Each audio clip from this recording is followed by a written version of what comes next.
Also, you have a chance to go 4-0 against these guys. How much would that mean to you? It means a lot. This is definitely not one you want to lose.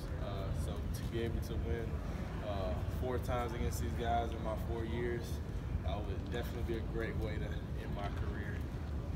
Do you hear from any maybe more former teammates or other guys that were involved in the program that you've become acquainted with this week of the rivalry game? Do you hear from more people?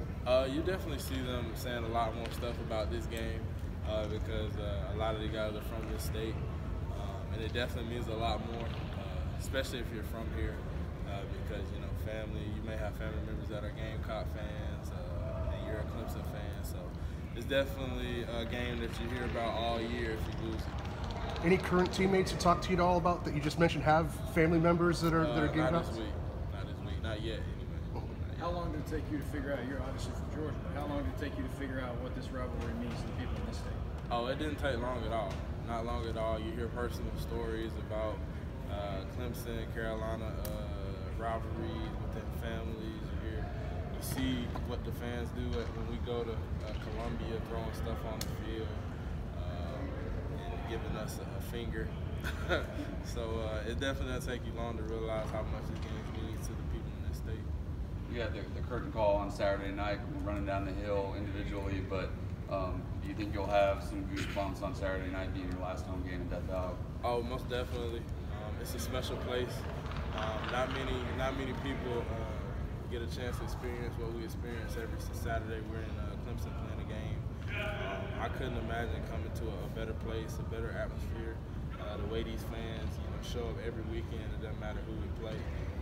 They're there and they're loud. And it's definitely a factor for us having an advantage of playing in a place like this. So I'm definitely gonna miss it. I'm gonna soak it all up, enjoy the moment, and just relish in it. Austin, you guys have had an amazing amount of success in the first halves this year. 2 first-half touchdowns against South Carolina. Past couple of years, you haven't allowed any first-half points. Explain that, because oftentimes we think a team adjusts during a game or defensively is maybe better. What are your thoughts? Yeah, I mean, that's definitely a big key to what we do. We definitely want to come out, start strong, start fast, kind of get the opponent behind the chains. We know our offense can light it up, so if we can, get it rolling first, get some stops early and get our offense the ball, that's definitely what we want to do.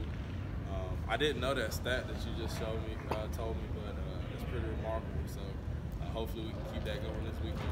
Does that speak to maybe the game plan that Coach Venables is devising, and is it almost noticeable carrying that out as you're going on in terms of just maybe not knowing that stat, but being dominant in you? Yeah, Coach V is a big part of it. He comes up with a great plan throughout the week, all the other assistants too helping him. And then it's up to us to practice it and execute it. So he just gives us all the tools, but we have to go out there and do it. We prepare all week. They push us, they demand a lot from us, and I think that's what shows when it comes Saturday night. You guys looked at tape at the South Carolina offensive line, a much improving group from what everybody's seen going throughout the year. A couple nice pieces in there. What have you seen? Definitely. They have a really good group, really big, strong, physical guys that can really play. We look forward to the challenge. We don't see that type of size that they have each week in the ACC. You got guys that are 6'8", 315 pounds. So I haven't seen a 6'8" offensive lineman this year, so that'll be different. Definitely matching up against him. And, they got a lot of experience coming back along the offensive line. I know they'll be ready to play us as we're ready to play them. So that should be a good matchup. You mentioned it did take you long to realize how important this rivalry is. Is there a moment that sticks out kind of in the past few years? Yeah, there is one moment. I can go back to last year on the field, pregame warm-ups.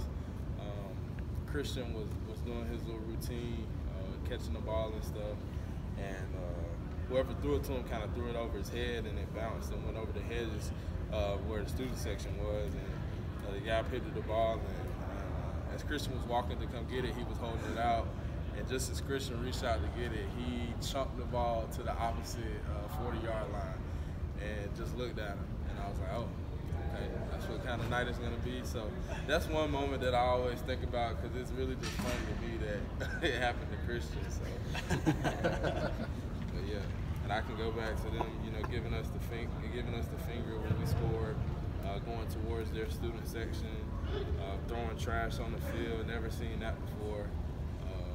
So yeah, pretty interesting. Austin, South Carolina's allowing just 1.5 sacks per game. You guys are number 2 in the country in sacks. The last 4 games, you've averaged almost 5 sacks a game. Are you looking forward to that challenge going against that offensive line and Bentley, who can really move around the pocket pretty well? Oh yeah, always. We always look forward to a challenge. We played a lot of teams this year that haven't given up a lot of sacks, and we played them. We did get there a few times, more than everyone else has. So we always look forward to the challenge. They have a good offensive line. Bentley does a good job of managing the pocket. He can move. He's pretty mobile. So it should be a good challenge. Played significantly less snaps through 11 games this season than last season. Is that something you can notice in your body? Yeah, you definitely can notice it. Last year, you know, probably by this time of the year, Cleveland and I probably played 100 more snaps than we have right now. So a lot of games where we only played really about 2 quarters, 2.5 quarters. You can definitely feel it this part of the season when we're just starting to get into the championship phase.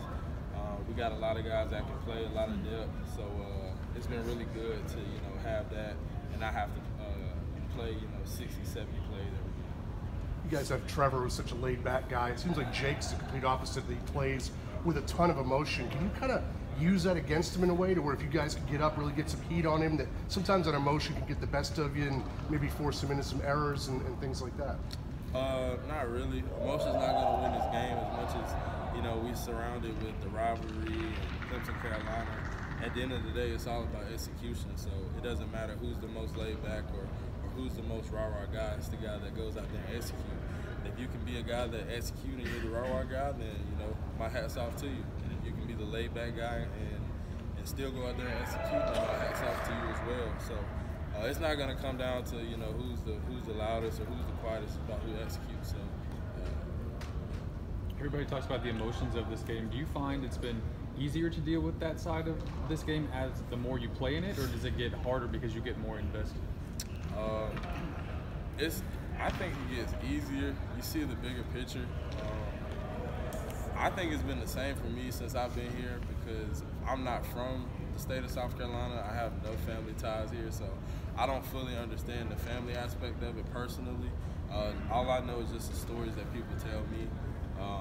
So, I mean, for me, it's just another game that we want to win and execute and play well.